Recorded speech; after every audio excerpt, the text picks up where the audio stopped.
তারেক মনোয়ার যে বলেছে জিব্বা টেনে ছিঁড়ে ফেলবো, আপনারা কাদের জিব্বা টেনে ছিঁড়ে ফেলবেন? কার জিব্বা টেনে ছিঁড়ে ফেলার হুমকি দেন আপনি? দলের ভণ্ডরা আল্লাহর কোরআন নিয়ে তামাশা করে, এমনকি আপনি নিজে আল্লাহর কোরআনের তাফসীর মাহফিলটাকে একটা ভণ্ডামি জায়গা বানিয়েছেন। আপনার বিচার হওয়া উচিত, কথা বলতে হবে, ঠিক কিনা বলেন? আপনি জিব্বা টেনে ছিঁড়ে ফেলার হুকুম দেন, যখন যেই ব্যক্তি মা খাদিজাতুল কুবরা রাদিয়াল্লাহু তাআলা আনহার ব্যাপারে জীবনেও নামাজ পড়ে নাই, জীবনেও হজ করে নাই, যাকাত দেয় নাই, এরকম বিয়াদবিমূলক কথাবার্তা বলে, জীবনেও পর্দা করে নাই বলে তামাশা করে, আল্লাহ নবী সাল্লাল্লাহু আলাইহি ওয়াসাল্লামের সম্মান ইজ্জত নষ্ট করে হুজুরকে সাংবাদিক বলে, তখন কলিজায় আঘাত লাগে না? তখন বলতে মনে চায় না যে রাসূলের শানে বিয়াদবি করলে, সাহাবীদের শানে বিয়াদবি করে জিহ্বা টেনে ছিঁড়ে ফেলবো? এর মানে হচ্ছে তোমাদের কাছে রাসূলের চাইতে, সাহাবীদের চাইতেও তোমাদের কাছে দলীয় নেতা কর্মীর দাম বেশি হয়েছে। এই ভণ্ডামি বাংলাদেশে ইনশাআল্লাহ আমরা করতে দেব না। ফখরুল ইসলাম আলমগীর যখন বলেছে শরিয়া আইন বিশ্বাস করি না, তখন আমি বলেছি সে মুরতাদ হয়ে গেছে, তার তওবা জরুরি। ফখরুল ইসলাম আলমগীর সাহেব শরিয়া বিরোধী কথা বললে, তার বিরুদ্ধে কথা বললে আমরা হয়ে যাই বীর পুরুষ, আর তোমরা পূজায় গেলে তোমাদের বিরুদ্ধে কথা বললে আমরা হয়ে যাই দালাল। এই ভণ্ডামি বাংলাদেশে চলবে না। কথা ঠিক না ঠিক জোরে বলেন? এই ভণ্ডামি চলবে না, বরং শরিয়া বিরোধী কাজ যা করবে তার দাঁত ভাঙা জবাব দিতে হবে। আপনারা প্রস্তুত আছেন কিনা আমি দুহাত দেখতে চাচ্ছি। কিছু কিছু আলোচক তো বর্তমানে মোটামুটি আধা পাগলা হয়ে গেছে, স্টেজে ওঠে কোরআন হাদিসের এমন অপব্যাখ্যা। একদিন দেখলাম, কয়েকদিন আগে এক ভদ্রলোক ওয়াজের মধ্যে বসে বলছেন তিনি আবার এমপি ইলেকশন করবেন। তিনি বলতেছেন যে আপনার জীবনে নামাজ, রোজা, হজ, যাকাতের অনেক ত্রুটি বিচ্যুতি থাকতে পারে, আপনার আমলে অনেক ত্রুটি থাকতে পারে, খালি আপনি দিন কায়েমের আন্দোলনে নামেন, আপনার জন্য জান্নাত গ্যারান্টি। নাউজুবিল্লাহ বলবেন না? ওয়াজের ধরন দেখছেন, মানে মনে হচ্ছে আয়াত নাজিল হয়েছে বুড়াবুড়ি করার জন্য। আরেক ভণ্ডামি ভাই, কি বলবো আপনাদের কাছে। কয়েকদিন আগে স্টেজে এক আলেম বয়ান করে বলতেছে যে কবরে যে 3টা প্রশ্ন করা হবে, 3টাই রাজনীতির প্রশ্ন। কি বলে শোনেন, একটু ব্যাখ্যা করে বলি। আবার এই সমস্ত বক্তব্য যখন আমরা প্রতিবাদ জানাই, তখন আমাদেরকে বলে হুজুর এখন ঐক্য করার সময়, এখন ঐক্য করার সময়, এগুলা মিডিয়াতে না বলে ব্যক্তিগতভাবে বললে হয় না। ওরা কিন্তু আবার মিডিয়াতে আমাদেরকে আচ্ছা বড় দুলাই করে। কথা ঠিক না জুড়ে বলেন? ওই যে 1990 সালের ডেট এক্সপায়ার মাল একটা আছে, কয়েকদিন আগে বলেছে ওদের এক আলোচক বক্তা কোরআনের আয়াতের ভুল তাফসীর করেছে, হাদিসের অপব্যাখ্যা করেছে, আমি ধরিয়ে দিয়েছি, প্রতিবাদ জানিয়েছি। এমনকি আমাদের কলিজার টুকরা উম্মুল মুমিনিন মা খাদিজাতুল কুবরা রাদিয়াল্লাহু তাআলা আনহার ব্যাপারে অসঙ্গতিপূর্ণ কথাবার্তা বলেছে, আমি প্রতিবাদ জানিয়েছি। কারণ আপনার সাথে আমার বন্ধুত্ব আছে, মহব্বত আছে, ততক্ষণ আপনি কোরআন, সুন্নাহ, সাহাবায়ে কেরাম, ঈমান, আদর্শ, আজওয়াজ মুতাহহারা, তাদের প্রতি মহব্বত রাখবেন যতক্ষণ, আপনার প্রতি মহব্বত থাকবে ততক্ষণ। আপনি যদি আমার রাসূলকে আঘাত দেন, ধরেন আপনার সাথে আমার খুব খাতির, বিশাল বন্ধুত্ব, কিন্তু আপনি মা খাদিজাতুল কুবরা রাদিয়াল্লাহু তাআলা আনহার ব্যাপারে এমন এক উদ্ভট কথা বললেন, জীবনেও পর্দায় থাকে নাই, জীবনেও নামাজ পড়ে নাই, জীবনেও যাকাত দেয় নাই, এইরকম তুচ্ছ তাচ্ছিল্য করে যদি কেউ আমার মা খাদিজাতুল কুবরাকে কথা বলে, মোহাব্বত আর থাকে ভাই? আর চিল্লায় বলেন, বিরাট কষ্ট লাগে মনে। তো আমরা কয়েকজন প্রতিবাদ জানিয়েছি। প্রতিবাদ জানাবার পরে 1990 সালের ডেট এক্সপায়ার এক পাগলা আছে, ওয়াজের মাঠে যত প্রকারের মিথ্যা চাপাবাজি, গাল গল্প এগুলা বলে, আর এগুলা সোশ্যাল মিডিয়াতে ভাইরাল হয়, লোকেরা খালি হাসাহাসি করে। এই 1990 সালে ম্যাচ খেলেছে, অক্সফোর্ডের শিক্ষক ছিল, কত প্রকার মিথ্যা যে বলে, এটা আল্লাহ ছাড়া কেউ জানে না। গতকালকে সে কি বলেছে শোনেন, সে বলেছে তাদের যে বক্তার বিরুদ্ধে আমরা কথাবার্তা বলেছি কোরআন সুন্নাহর ব্যাপারে, আমরা তো ব্যক্তিগত আক্রোশ নিয়ে কাউকে কথা বলি নাই, কারে ব্যক্তিগত আঘাত করি নাই। ইসলামের যে অংশে, যে আদর্শে ভুল করেছে, যে পয়েন্টে ভুল করেছে, পয়েন্ট আমরা ফাইন্ড আউট করেছি। সে বলে আমার অমুক বক্তার বিরুদ্ধে যে কথা বলবে তার জিহ্বা টেনে ছিঁড়ে ফেলা হবে। কথা বুঝতে পেরেছেন? মানে আমার দলীয় হুজুরের বিরুদ্ধে কথা বলে জিহ্বা টেনে ছিঁড়ে ফেলা হবে, কিন্তু সাহাবীদের বিরুদ্ধে কথা বললে কোনো প্রতিবাদ করা হবে না। তাদের কাছে সাহাবীদের চাইতে তাদের দলের আলেমদের মর্তবা বেড়ে গেছে। কথা বলতে হবে, ঠিক কিনা বলেন? কথা ঠিক না ব্যাঠিক জোরে বলতে হবে। ডেট এক্সপায়ার ওই মালকে বলবো, উনি হচ্ছেন সেই তারেক মনোয়ার। প্রতিদিন প্রতিনিয়ত স্টেজে বসে আবুল তাবুল বকওয়াস করে, আমরা এগুলো নিয়ে প্রশ্নের সম্মুখীন হই, নানা বাজে কথাবার্তা বলে। কিন্তু আমার প্রশ্ন হচ্ছে, এই যে গোটা বাংলাদেশের মধ্যে বর্তমানে ইসকন যে ঝামেলাটা তৈরি করছে, মুসলমানদের শত্রু, স্বাধীনতার শত্রু, ইসলামের শত্রু, আমাদের রাষ্ট্রের শত্রু ইসকন। কথা ঠিক কিনা? একজন আলেমকে গুম করে গাজীপুর থেকে সেই কোথায় পঞ্চগড়ে নিয়ে গেল, উলঙ্গ করে ফেলে রাখলো। আচ্ছা, এত বড় ঘটনা দেখার পরে কোন মুসলমানের কলিজা মানে? এটা জুড়ে বলেন তো। কিন্তু রহস্যজনক ভাবে এই যে সমস্ত আলেমরা একটা দলের সদস্য, তাদের মুখে কোনো আওয়াজ নাই। ইসকনের বিরুদ্ধে আওয়াজ কেন নাই জানেন? কারণ হিন্দুদের ভোট তাদের খুব দরকার, খুব দরকার। আমি ভালো করে শোনেন, মনে রাখবেন, এটা মুসলমানদের দেশ, এটা কোরআন সুন্নাহর বাংলাদেশ হবে ইনশাআল্লাহ। চিৎকার দিয়ে বলেন ঠিক কিনা বলেন। ইসলামের স্বার্থে আঘাত দিয়ে আপনি কোন মুশরিকের সাথে প্রেম করবেন আর এই দেশের লোকেরা আপনাকে ভোট দেবে।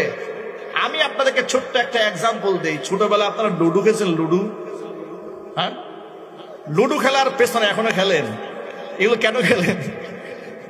এগুলো খেলা তো ঠিক নয়, এগুলো বৈধ না, এগুলো খেলবেন না। ছোটবেলায় আমরা না বুঝে খেলছি, আর ঠিক কিনা বলেন? বড় হওয়ার পর বুঝার পর তো খেলি নাই। তো লুডো খেলার পেছনে সারে দেখবেন সাপ খেলা আছে, ঠিক না? সে সাপ খেলার মধ্যে যদি মই পাওয়া যায়, মুহূর্তে লাভ দিয়ে উপরে যাওয়া যায়, আর সাপের মুখে বললে একেবারে নিচে। এই দলের অবস্থা তাই হয়েছিল। এরা বিগত স্বৈরাচারের আমলে অনেক মাজলুম হয়েছে, এদের বহুত নেতা কর্মী মাজলুম হয়ে ফাঁসির কাস্টে ঝুলেছে।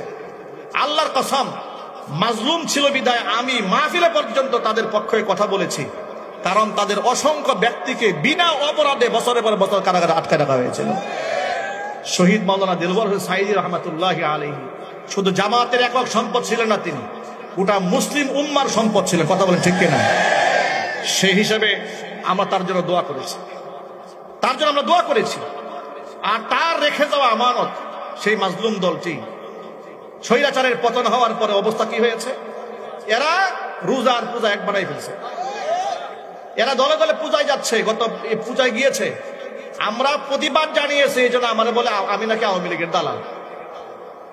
কথা বুঝতে পেরেছেন অবস্থাটা কোন পর্যায়ে দাঁড়িয়েছে?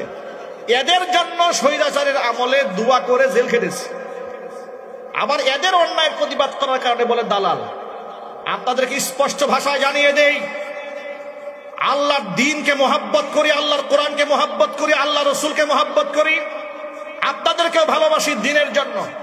আপনাদের মোহাব্বত থাকবে ততক্ষণ, আপনার দ্বীনের আদর্শকে আঘাত করবেন না যতক্ষণ।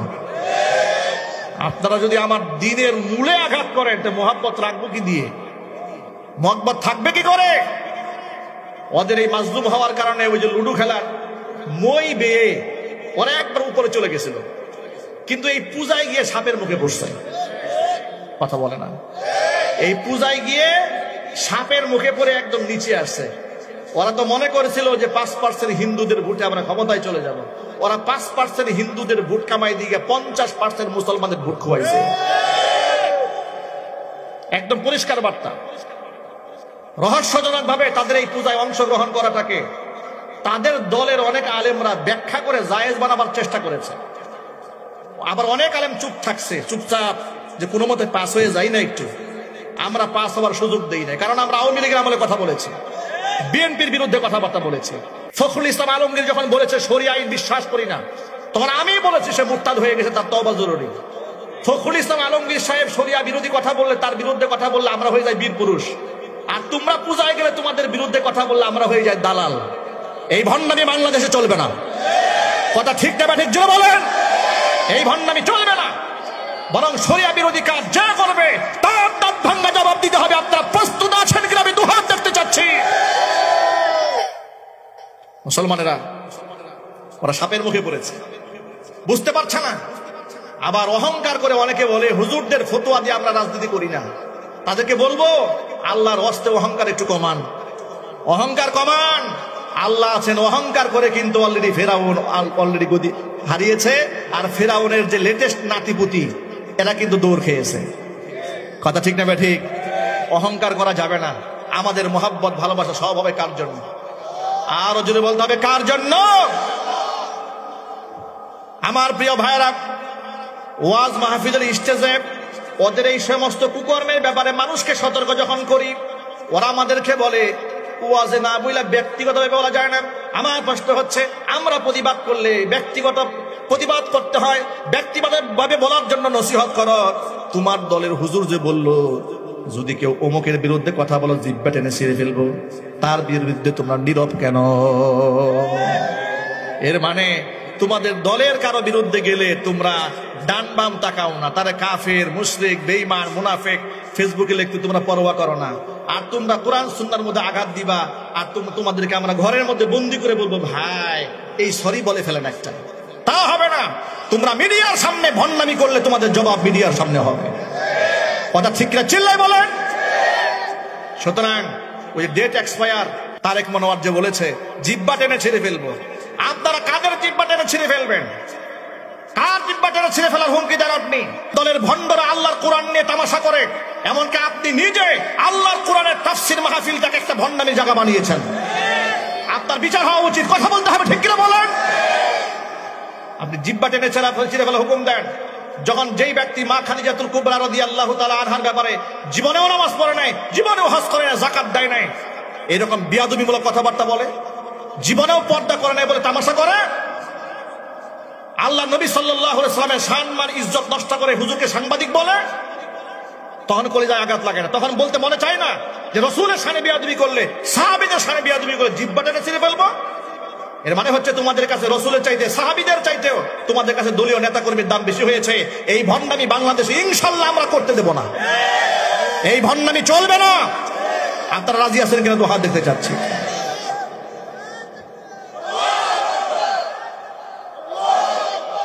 আল্লাহ পাক আমাদেরকে বুঝার তৌফিক দান করেন।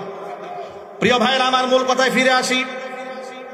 যে কথা বলতে চেয়েছিলাম সেটা হলো, আমলের মধ্যে যদি কোনো ত্রুটি থাকে তাহলে আল্লাহ তাআলা হয়তো আমাদেরকে ক্ষমা করে দেবেন, কিন্তু যদি ইমানের মধ্যে ভেজাল থাকে তাহলে কিন্তু আল্লাহর দরবারে আটকায় যাব।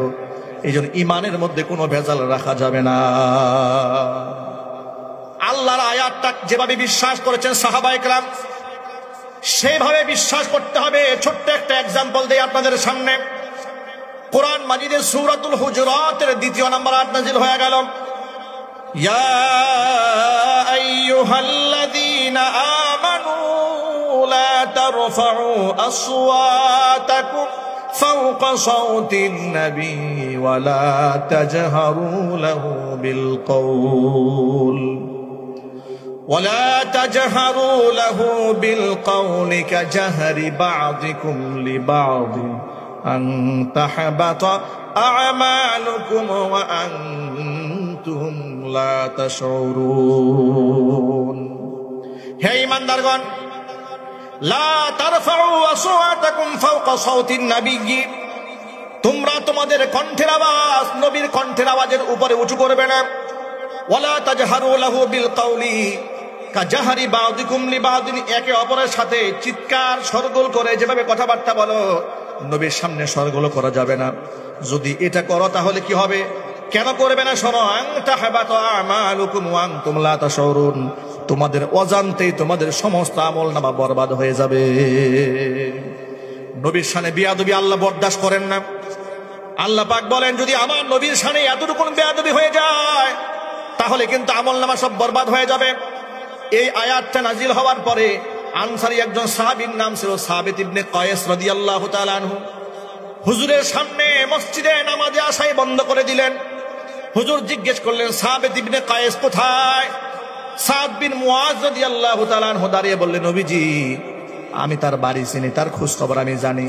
হুজুর বললেন, একটু খোঁজ খবর নিয়ে আসো। বাড়ি গেলেন, গিয়ে দেখেন হযরত সাবিত বিন কায়েস রাদিয়াল্লাহু তাআলা আনহু তিনি ঘরের মধ্যে মাথা নিচু করে বসে আছেন। এবার সাদ বিন মুআজ জিজ্ঞেস করলেন, ভাই কি হয়েছে, তোমার মসজিদে যাও না? হুজুর তোমার ব্যাপারে জানতে চেয়েছেন। তখন সাবিত ইবনে কায়েস বলেন, আল্লাহ তাআলা কোরআন মাজিদে বলেছেন নবীজির কণ্ঠের আওয়াজের উপরে কণ্ঠ বড় হয়ে গেলে আমল বরবাদ হয়ে যাবে, কিন্তু আমার তো জন্মগত কণ্ঠের আওয়াজ বড়, জীবনে কতবার হুজুরের সামনে কণ্ঠ উঁচা করে কথা বলেছি, আমার তো ভয় হয় না জানি আমি জাহান্নামী হয়ে গেছি। এই লজ্জায় আমি রাসূলের সামনে যাই না। সুবহানাল্লাহ বলবেন না? আল্লাহর নাজিলকৃত এক একটা আয়াতের উপরে সাহাবায়ে কেরামের বিশ্বাসের গভীরতা কতটুকু ছিল। সাবিত ইবনে কায়েস বলেন, আমি তো ইচ্ছা করে রাসূলের সামনে জোরে বলিনি, কিন্তু আমার গলার ভয়েসই উঁচা। তিনি ভালো বক্তৃতা করতে পারতেন। নবীজির কাছে গিয়ে এই রিপোর্টটা পেশ করা হলো। আল্লাহর নবী সাদ বিন মুয়াজকে বললেন, তাড়াতাড়ি যাও সাবিত ইবনে কায়েসকে গিয়ে বলো, আমি মুহাম্মদ সাল্লাল্লাহু আলাইহি ওয়াসাল্লাম সাক্ষ্য দিচ্ছি সাবিত বিন কায়েস আল্লাহর জান্নাতি। আর জোরে কোন সুবহানাল্লাহ। আল্লাহর আয়াতের উপর মহব্বত থাকতে হবে, ভালোবাসা থাকতে হবে। সুতরাং কোন ব্যক্তি যদি আল্লাহর আয়াতের উপর দুর্বল ঈমান থাকে, তাহলে তার আমল কবুল হবে না, ঈমানও কবুল হবে না। আবার আপনি মনেও বিশ্বাস করেন, মুখেও স্বীকার করলেন, আমলে বাস্তবায়ন করার ক্ষেত্রে আপনি কিছু কিছু বিধান মানলেন আর কিছু কিছু বিধান আপনার কাছে ভালো লাগে না, এটা যদি হয়, এরকম মুসলমান সমাজে আছে না নাই? তারা বলে হুজুর নামাজ রোজা হজ যাকাত মোটামুটি ভালোই লাগে, কিন্তু পর্দার কথা বলে কিন্তু ভালো লাগে না। এই পর্দা ভালো লাগে না। সুদী ব্যবসা করি, সুদের ব্যাংকে চাকরি করে, সুদী ব্যাংকে চাকরি করে, হালাল না হারাম? আরো জোরে হারাম। বলে হুজুর এ তো মানতে পারলাম না, আধুনিক বিশ্ব কত রকম চাকরি আছে, আমি একটা করি, হারাম। এতটুকু সন্দেহ যে ব্যক্তি করেছে, স্বাধীনভাবে আল্লাহ পাকের আয়াতের মধ্যে প্রশ্ন তুলেছে, আল্লাহ পাক তাদের ব্যাপারে কোরআনে ফয়সালা দিয়ে দিয়েছেন। শুনেন, আল্লাহ পাক বলেছেন, ওয়ামা কানা লিমুমিনিন ওয়ালা মুমিনাতিন ইযা কাদাল্লাহু ওয়া রাসূলুহু আমরা আন ইয়াকুনা লাহুমুল খিয়ারাতু মিন আমরিহিম ওয়া মান ইয়াসিল্লাহা ওয়া রাসূলাহু ফাকাদ দাল্লা দালালাম মুবিনা। আমি আল্লাহ এবং আমার রাসূল যদি কোনো ব্যাপারে রায় দিয়ে ফেলে, তাহলে সেই ক্ষেত্রে ঈমানদারেরা নিজের পক্ষ থেকে কোনো মতামত ব্যক্ত করার কোনো অধিকার থাকে না। যদি কোনো ব্যক্তি সীমা লঙ্ঘন করে, ওমাইয়া আসিল্লাহ ওয়া রাসূলা, আমি আল্লাহর কথাকে ভাইলেশন করে, আমি আমার রাসূলের কথাকে অমান্য করে, ফাকাদ দাল্লা দালালাম মুবিনা, সেই ব্যক্তি সুস্পষ্ট গোমরা হয়ে যাবে। ভাইরা আমার, এই জন্য আল্লাহর নাজিলকৃত যত বিধিবিধান আছে হাসি মুখে মানতে রাজি আছেন? কারা কারা দুহাত দেখতে চায়? আল্লাহ যেন কবুল করে নেন। জোরে জোরে কন্যা আমিন।